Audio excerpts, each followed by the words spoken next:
بسم اللہ الرحمن الرحیم۔ السلام علیکم ناظرین، آپ دیکھ رہے ہیں پروگرام اندر کی بات فیاض راجہ کے ساتھ، اور آپ دیکھتے ہیں مجھے میرے یوٹیوب چینل اور فیس بک پیج پر۔ دوستو، شہر اقتدار میں آج کے 3 بڑے سوالات: کیا وفاقی وزراء اعظم سواتی اور فواد چودھری کو الیکشن کمیشن آف پاکستان سے توہین عدالت کی سزا ہو سکتی ہے جس کے نتیجے میں وہ نااہل ہو سکتے ہیں؟ اور دوسرا بڑا سوال کہ کیا وزیر اعظم عمران خان کے خلاف کسی نئی سیاسی بڑی گیم کا آغاز ہو گیا ہے؟ اور تیسرا اور اہم ترین سوال یہ کہ کیا ستمگر ثابت ہونے والا ہے موجودہ حکومت کے لیے؟ اس حوالے سے تمام تر جو تفصیلات ہیں وہ آپ کے سامنے رکھیں گے۔ یہ چمگوئیاں اسلام آباد میں شہر اقتدار میں جو وفاقی حکومت ہے اس میں اس وقت شروع ہوئیں جب سابق secretary election commission Qamar Dilshad کی جانب سے ایک بیان سامنے آیا، جس بیان میں انہوں نے یہ کہا کہ اگر الیکشن کمیشن آف پاکستان چاہے تو وہ وفاقی وزراء کو نااہل کر سکتا ہے۔ الیکشن کمیشن کے پاس لامحدود اختیارات ہیں، ہائی کورٹ کے اختیارات ہیں۔ بیان ان کا کچھ اس طرح سے سامنے آیا، اور اس کا بیک گراؤنڈ کیا تھا اس کی تفصیلات آپ کے سامنے رکھتے ہیں۔ بیان میں انہوں نے یہ کہا کہ الیکشن کمیشن چاہے تو آئین کے آرٹیکل 163 I1G کے تحت وزراء کو نااہل کر سکتا ہے، اور اپنے ایک انٹرویو میں انہوں نے کہا کہ وفاقی وزراء نے الیکشن کمیشن کی خود مختاری پر سوال اٹھائے ہیں اور اس کے بہت دور رس اور شدید اثرات مرتب ہوں گے، اور انہوں نے کہا کہ الیکشن کمیشن کے پاس ان وزراء کو نااہل قرار دینے کے اختیارات موجود ہیں۔ انہوں نے کچھ ماضی کی مثالیں دیں، دانیال عزیز، نہال ہاشمی اور طلال چوہدری کو، لیکن دانیال عزیز، نہال ہاشمی اور طلال چوہدری ہماری اگر جہاں تک ناقص معلومات ہیں انہیں جو ہے وہ عدالتوں سے سزا ہوئی تھی اور آئین کے اس آرٹیکل کے تحت ہوئی تھی، اور عدالتوں کے فیصلوں کو نہ ماننے، عدالتوں کے فیصلوں کا مذاق اڑانے اور عدالتوں کے اوپر ان فیصلوں کے بعد الزام تراشی کرنے اور عدالتوں کو دھمکیاں دینے کی وجہ سے ان کو یہ سزا ہوئی تھی، جبکہ یہ معاملہ کچھ اور ہے۔ اور یہ کہا جانا چاہیے کہ دونوں طرف ہے آگ برابر لگی ہوئی، دونوں طرف سے الیکشن کمیشن آف پاکستان کی جانب سے بھی سیاسی بیانات سامنے آئے جو کہ نہیں سامنے آنے چاہیے تھے، کیونکہ اگر الیکشن کمیشن آف پاکستان آپ کہتے ہیں اس کے پاس عدالتوں کے اختیارات ہیں، تو عدالتیں جو ہے وہ سیاسی بیانات جاری نہیں کیا کرتی، نہ ہی کسی قسم کی ہیئرنگ ہو رہی تھی الیکشن کمیشن میں کہ وہ کوئی وہاں پر اپنے ریمارکس پاس کرتے۔ معاملہ کچھ یوں تھا، اس کی تفصیلات میں اگر ہم جائیں تو جس کے بعد جو آج تازہ بلکہ پہلے خبر آپ کے ساتھ شیئر کر دیتے ہیں کہ معاملہ یہ ہوا کہ الیکشن کمیشن نے الزام تراشی پر، جو کہ ان کا کہنا ہے کہ الزام تراشی ہوئی، اس پر انہوں نے فواد چودھری وفاقی وزیر اور اعظم سواتی وفاقی وزیر کو نوٹسز انہوں نے جاری کیے ہیں، اور خبر کچھ اس طرح سے آئی کہ جناب اسپیشل سیکرٹری الیکشن کمیشن ظفر اقبال ملک کی سربراہی میں ایک اجلاس ہوا، اور دلچسپ ترین بات یہ ہے کہ یہ کنفلکٹ آف انٹرسٹ ہے، یہ وہی اسپیشل سیکرٹری ظفر اقبال ہیں جن کے ساتھ پارلیمانی کمیٹی کے اجلاس کے اندر تو میں ہوئی اعظم سواتی کی، اور اس کے بعد پھر فواد چودھری کی جانب سے بھی الیکشن کمیشن کے حوالے سے جو بیان ہے وہ دیا گیا، اور اعظم سواتی کی جانب سے جو کچھ الیکشن کمیشن کے یہ جو اسپیشل سیکرٹری ہیں ظفر ملک صاحب، ان سے جو بات ہوئی یا ان کے اوپر جو الزام تراشی کی گئی، اس کے بعد کیا یہ ضروری تھا کہ اسپیشل سیکرٹری ظفر صاحب جو ہیں ان کی جو ظفر اقبال صاحب ہیں ان کی صدارت میں یہ اجلاس ہوتا ہے؟ اجلاس تو جو ہے وہ چیف الیکشن کمشنر جو ہے ان کی صدارت میں ہونا چاہیے تھا، اسکندر سلطان راجہ کی، اور اس کو کوئی فیصلہ جو ہے وہ لینا چاہیے تھا، یا دیگر بھی لوگ وہاں پر ممبران بھی موجود ہیں، سیکرٹری الیکشن کمیشن بھی، تو اسپیشل سیکرٹری کی صدارت میں کیوں اجلاس ہوا؟ اس پر آئینی اور قانونی سوالات ہیں۔ کیا یہ کنفلکٹ آف انٹرسٹ نہیں ہے کہ انہی کی زیر صدارت اجلاس ہوا جن کے ساتھ یہ معاملہ ہوا، اور پھر وہی جو ہے وہ وفاقی وزراء کو نوٹسز بھی جاری کر رہے ہیں؟ اور ذرائع کے مطابق پیمرا نے الیکشن کمیشن کو وفاقی وزراء کے الزامات والے کلپس بھجوائے جو انہوں نے دیکھے، تفصیلی جائزہ لیا، اور اس کے بعد الیکشن کمیشن نے وفاقی وزراء فواد چودھری اور اعظم سواتی کو نوٹسز جاری کر دیے ہیں، جس میں ان سے الیکشن کمیشن پر لگائے گئے الزامات کے ثبوت مانگے گئے ہیں اور جواب طلب کیا گیا ہے۔ خیر، معاملہ اب آگے بڑھے گا۔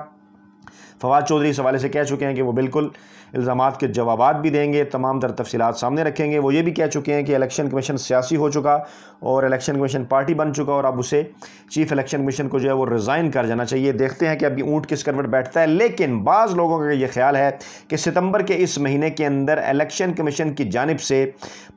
کچھ اس قسم کے اقدامات اٹھانے کی کوشش کی جائے گی، جس کے نتیجے میں بظاہر یہ نظر آئے گا کہ شاید عمران خان کے خلاف کسی بڑی سیاسی گیم کا آغاز ہو ہو گیا ہے، کیونکہ الیکشن کمیشن کے اوپر یہ الزام لگ چکے ہیں اور کل اپوزیشن کی جماعتیں بھی الیکشن کمیشن کے ساتھ آ کے ملی ہیں جس میں انہوں نے یہ کہا ہے کہ وہ الیکشن کمیشن کے ساتھ کھڑے ہوئے ہیں۔ اب سوال یہ ہے کہ الیکشن کمیشن اگر ایک آئینی اور قانونی پوزیشن اختیار کرتا ہے تو اس میں اسے کسی سیاسی جماعت کی بلا مدد کی اپوزیشن کی کیا ضرورت پڑ سکتی ہے؟ کیا الیکشن کمشنر کو، الیکشن کمیشن آف پاکستان کو اس قسم کی ملاقاتیں کرنی چاہیے اپوزیشن کی جماعتوں کے ساتھ؟ یہ اٹس سیلف بہت بڑا سوالیہ نشان ہے، کیونکہ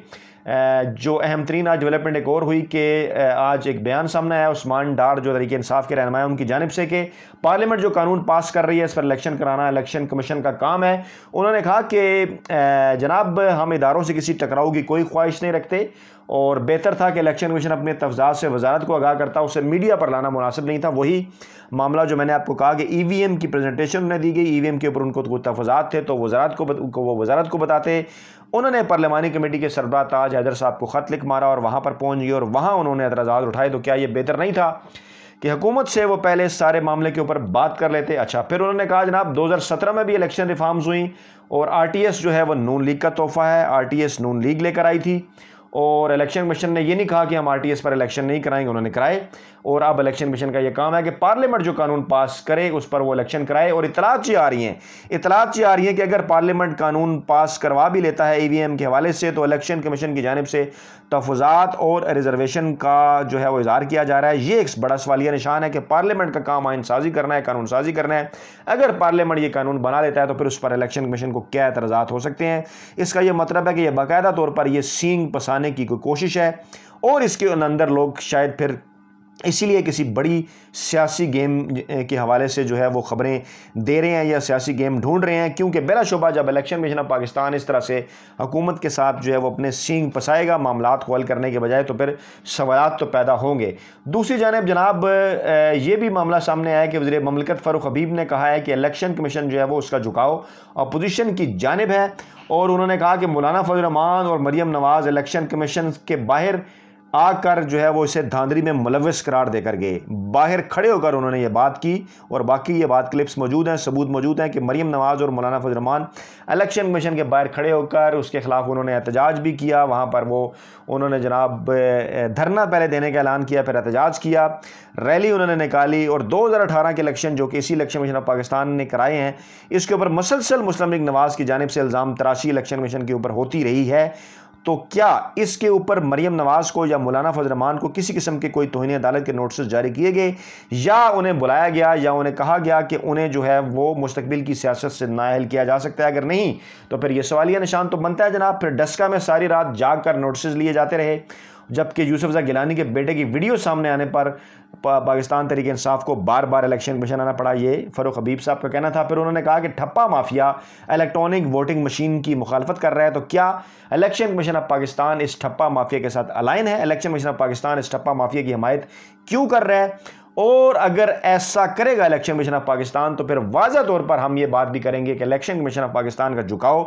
اپوزیشن کی جانب ہے، کیونکہ اپوزیشن جو بات کرتی ہے اگلے دن اس حوالے سے الیکشن کمیشن کی جانب سے اس کی تائید بھی سامنے آتی ہے، جبکہ حکومت اگر کسی بھی قسم کی اصلاحات کے حوالے سے بات کرتی ہے تو الیکشن کمیشن اس کے اوپر اعتراض کرتا ہے، چاہے معاملہ ای وی ایم کا ہو یا دیگر انتخابی اصلاحات کا ہو۔ اس کے لیے فورم موجود ہے پارلیمنٹ کا اور پارلیمنٹ کے فورم سے اندر اگر کسی قسم کی کوئی اصلاحات ہوتی ہیں تو اسٹیک ہولڈر کے طور پر یقیناً الیکشن کمیشن آف پاکستان کی بات کو تو سنا جائے گا، لیکن آخری فیصلہ آخری اختیار بہرحال پارلیمنٹ کا ہے کہ پارلیمنٹ اگر قانون سازی کرتا ہے کہ ای وی ایم کے ذریعے الیکشن ہونے چاہیے تو definitely election commission of Pakistan کو پھر ای وی ایم کے ذریعے ہی الیکشن کرانا چاہیے۔ اگر پارلیمنٹ یہ کہہ دیتا ہے کہ حلقہ کے جو ووٹر ہیں کہ جو ووٹس ہیں وہ جناب ووٹر لسٹ میں جو نئے ووٹ ہیں، جو نئے ووٹوں کا اندراج ہے یا جو حلقہ بندیاں ہیں وہ جناب جو ہے وہ اگر قانون آئین چینج کر دیتا ہے پارلیمنٹ کے، وہ جو ہے وہ آبادی کے تناسب سے ہوں یا پھر جو ہے وہ وہاں پر ووٹر کے تناسب سے ہوں، یہ پارلیمنٹ کا اختیار ہے۔ اس کے اوپر الیکشن کمیشن تفویضات کا اظہار تو کر سکتا ہے لیکن کسی معاملے کے اوپر وہ انکار نہیں کر سکتا۔ تو یہ ایک پوزیشن ہے پاکستان تحریک انصاف کی اور تازہ ترین صورتحال یہ ہے کہ الیکشن کمیشن آف پاکستان کی جانب سے ان نوٹسز جاری کرنے کے بعد شہر میں اسلام آباد میں شہر اقدار کے اندر ایک ہلچل ہے اور لوگ اس سارے معاملے کو بڑا کینلی دیکھ رہے ہیں کہ فارن فنڈنگ کا معاملہ ہو یا یہ والا معاملہ ہو، پاکستان تحریک انصاف کے خلاف الیکشن کمیشن آف پاکستان کا اچانک اس طرح سے ایکٹیو ہو جانا، اس کے اندر کیا بڑی گیم ہے اور اس کے آئندہ انتخابات پر کیا اثرات ہو سکتے ہیں۔ اپنا بہت خیال رکھیے گا، دعاؤں میں یاد رکھیے گا۔ نئی ویڈیو کے ساتھ جلد آپ کی خدمت میں حاضر ہوں گے۔ اللہ نے کے بعد